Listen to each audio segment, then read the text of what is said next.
This is the Eye for an Eye channel. Welcome to today's show. I want to cover this article from the World Economic Forum's website, and it's about your allowance. Remember when you were a kid and you might have an allowance, right? You didn't have a job, you were too young to work, but mom and dad would say, take out the garbage, you get $20 for the week, you got to do your chores. Well, that's pretty much how our government is planning on treating us, with an allowance. We'll all have the same allowance and everything will be equal, but you're not going to be able to use your electricity as much as you want. You're not going to be able to breathe as much as you want because you're not going to be able to go outside because you're going to be imprisoning yourself because you're going to have a carbon allowance and you're going to be taxed if you go above your carbon emission. Now, people hear about climate change and they don't get it. They literally think that something's going on. Now, there is weather manipulation, which I've covered with HAARP and CERN and other things where we know that they manipulate the weather. They have the ability to manipulate the weather. But overall, the climate hoax is one of the biggest hoaxes and biggest scams ever. People who believe in climate change and global warming are possibly the dumbest people that have ever existed in the history of humanity. And I think it's hard to even make that argument, that they're not. They believe in this stuff and they don't realize what the overall agenda is, which is control, which is enslavement, which is controlling your movement, tracking your every move. That's what the government's plan is. Let me show you about this carbon allowance, and I'll go over what's on the World Economic Forum's website. But this is what the carbon allowance is all about. Under this scheme, everyone in the UK would be allocated an annual carbon allowance. Stored electronically, rather like a supermarket loyalty card, points would be deducted every time we buy or use non-renewable energy. For example, using electricity to power appliances. Call Winterworld today for a free quote. In the home. To meet this reduction target, we would need to reduce the amount of carbon dioxide we release into the atmosphere by about 40% by 2030. Such a fast change would require radical solutions. Not that kind of solution. Today, 40% of carbon emissions are produced from the use of energy in the home and personal transportation, so reducing emissions by households is immensely important. How could this be achieved? One innovative solution is personal carbon trading, or PCT. Under a PCT policy, governments would set a personal and equal cap on emissions that would reduce gradually over time. Each individual would then receive the same yearly carbon allowance. People with low carbon lifestyles would use up their accounts slowly, whereas people with high energy and carbon lifestyles would find their carbon account empties more quickly. Energy consumption would become more expensive once their allowance runs out. People who don't use up their allowance would be able to sell the remainder in the personal carbon market. This could benefit less well-off or greener people who generally consume less energy, and encourage people with more options to reduce their carbon footprint. For example, they could insulate their homes better or switch to more energy-efficient appliances and transportation. Dr. Yael Parag from IDC Herzliya and Dr. Tina Fawcett from Oxford University have been researching PCT. What would PCT look like in reality? How could PCT be both fair and effective? Would the public and politicians accept PCT? Parag and Fawcett argue that PCT would be effective as it taps into three powerful behavioral drivers. Economic. A carbon-intensive lifestyle would be more expensive. Psychological. Raising carbon awareness would motivate people to change their energy use habits and to prefer a lower carbon lifestyle. Social. The fact that everyone would have an equal allowance would set a new social norm around a shared effort to reduce carbon emissions and help limit climate change. Researchers in several countries are already looking into this radical idea. Dr. Parag and Dr. Fawcett are continuing to develop it.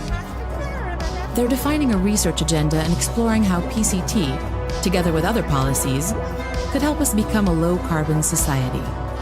Later in 2018, Doconomy, a Swedish fintech, took on the challenge and launched Do, a mobile banking service for everyday climate action. The Do app is connected to a credit card that enables users to track and measure their carbon footprint from each purchase and to compensate for its impact day by day. This spring, Doconomy took its fight against climate change one step further by adding a premium credit card to its offer. But instead of introducing a premium credit card with the typical benefits that encourages further mass consumption, Doconomy did the opposite by launching Do Black, the world's first credit card with a carbon limit. Simply put, it's the first credit card ever to stop you from overspending. Not based on your available funds, but rather on the levels of CO2 emissions caused by your consumption. Do Black helps you track your climate impact and ensures that you reduce it by 50% in line with the UN 2030 recommendation. The core purpose of Do Black is not only the ability to measure the impact of your consumption, but also bringing it to a direct halt, making it a radical tool against climate change. For years, credit cards have put a limit on our credit. Do Black puts a limit on our impact. It's frightening. It's frightening that people actually don't see what the overall agenda is here. And they think that they're so correct about this stuff. And they're like, oh, I disagree with this guy because I don't like the sound of his voice. And he's questioning Bill 9. He's questioning what the government is telling us. When we're all as citizens on the same side here, we're all going to be enslaved. And if you're somebody who wants to be enslaved and locked down in your home, and, you know, if you're somebody out there who's like a gamer and you're like, oh, I play video games and you don't want to work and all that stuff, you aren't going to be playing video games 24/7. They're going to control the power grid. They're going to control your movements. They're going to control what you do. And they're pretty much going to tell you to put a blindfold on, go in your closet and go to sleep and be lucky that we feed you our Soylent Green product when we're ready to. So this is from the World Economic Forum's website. And this article came out a couple weeks ago. They say, while transport and buildings are the major drivers for emissions in cities, the share of individual emissions is significant. Yeah, because they're talking about the air that you breathe. And you're a threat to humanity for breathing air. That's how insane this is. And they somehow convince people that this is real and it's not about control. Personal carbon allowance programs have had limited success due to a lack of awareness and fair mechanism for tracking emissions. In other words, they want more access and more ability to be able to track you, like that credit card I just showed you. What's the purpose of the credit card with the carbon on it? It tracks your carbon? Tracking you. That's what it's about, because every single thing that you do will have to do with exhaling. It'll have to do with breathing and exhaling. Thus, they'll want to, people think about it, they're like, oh, it has everything to do with my car, and I'll take a bicycle instead. And they don't realize you're going to be breathing out, okay? Breathing out carbon dioxide. And at some point, they're going to say, yeah, well, oh, in addition to your car and your home and how much electricity you use, we're also going to need you to not breathe outside because it's affecting the climate. So please stay indoors, keep your Ring on, keep your Alexa on so we can monitor you and listen to you. Because, again, there's not enough prison cells for what these people want to do to all of us. There's just not. So the home becomes the prison, and we enslave ourselves. And you're in the middle of a trial run. They just did it for 2 years where people enslave themselves. You might still see some of these mentally just dumbed down zombies who are still walking around covering their faces at this point, not being self-aware at all of the fact that this affects their health by walking around smothering their face 24/7. They are so dumb, it is frightening. See, the problem is that people don't believe that there are wicked and sick people who want to do this to humanity because they're naive, which is why, the liberal hive mind people, they are naive fools. They're the type of people who get trampled in life. And that's why they complain and they cry about everything. And even when they get their way, they complain and they cry because they're weak and they're naive. So they don't think that there's actual people that are this sick. Yet they watch all these movies with these characters who are dictators or trying to control, or movies like Hunger Games. And they can't connect the fact that they're trying to tell you what their plan is for us. And then they think we're all tinfoil hat crazy people when we see these people, when we see an experiment like Event 201 go down, and then we see what happens right after it. And we see people locked down. We see people losing their livelihoods and their jobs, and nobody cares because they won't take a potion or they don't want to take a test to get something stuck up their nose. And they don't realize what the bigger picture is. So if you look, let me show you some of the stuff from the article on the World Economic Forum's website, which, again, it's enough to make anyone sick. They say there have been major developments in recent years that could help realize My Carbon initiative. So that's what they're calling it, My Carbon emissions. And they show some of their charts and how it looks. And people will look at it and they'll be like, oh, okay, that's interesting. Because why? Because they've already desensitized people and they have apps that do this type of stuff. And they think that they're like, oh, I'm being really healthy because I have, the Nike app or one of these fit apps that tracks my every footstep. And they don't realize what they're getting conditioned for. So they see something like this. They're like, oh, what's the big deal? Oh, well, footprint per category, right? So they're tracking you, where you're going, what month of the year, right? And other things is your total emissions, 17. I mean, how people have been desensitized because of these apps and this type of technology, they don't realize that all this conditioning has been going on with, oh, we care so much about your health. Why don't you why don't you do this and get this app and then you can track your steps and track your calorie intake and track and track and track and track and track and track and track, because they look at it and they're like, no, nobody really cares, but I do. Why would somebody care about where I'm going and what I'm doing? Oh, they care.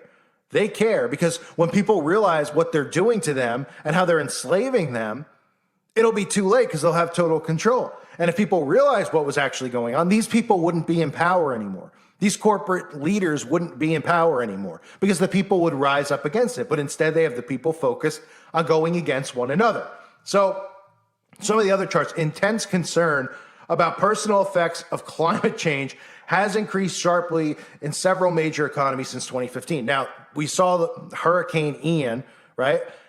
And what were the talking points that came right after it? Oh, nobody should be questioning climate change now because we had a hurricane. Oh, really? We never had one before. Oh, we shouldn't be questioning everyone. That was the narrative that the mainstream media pump. Because this is the mindset they want people to have. Now, every time there's a blizzard, it's global warming, right? Oh, wait, but it's cold. So does the blizzard count? Well, they'll tell you because they know people are too dumb to ask questions. This here now talks about economic behavior. Increased costs for carbon-intensive activities and goods. Economic incentives to reduce demand and improve efficiency. Cognitive awareness. Raised visibility of personal carbon footprints, which means your every movement. That is your carbon footprint.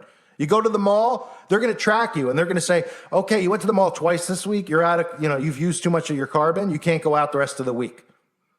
It's imprisonment. And people are like, don't ever do that. Oh, until it's in place. Until they convince people that this is for the future of humanity. And then they realize, oh my gosh, I'm locked up in my home. And we have the military in the streets to protect us from one another because we have lived in such a dangerous society, according to the news, that everybody hates one another. So now we have the military here to make sure we stay in our homes. Oh, how convenient.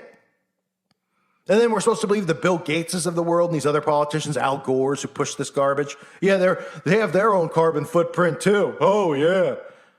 But we're not supposed to get mad at these people. These are the ones who are enslaving us. These are the ones who are causing stress in everybody's day-to-day life.